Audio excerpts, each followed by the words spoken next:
ఈరోజు మన మధ్య ఎవరైనా ఉన్నారా?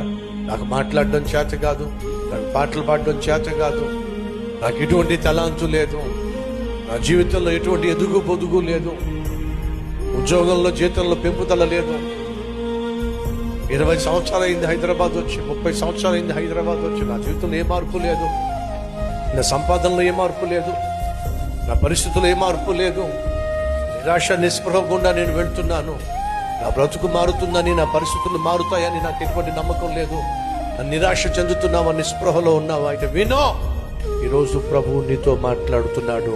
నీ స్థితిగతిని మార్చాలని చెప్పి యేసు ఈరోజు నిన్ను పిలుస్తున్నాడు. వస్తే మంచిదే. అబ్రహాము వచ్చాడు, నీతిమంతులకు తండ్రిగా మారాడు. మోషే ఆయన పిలుపును అందుకొని ముందడుగు వేశాడు, ఇశ్రాయేలీలకు బహు గొప్ప నాయకునిగా అవతరించాడు.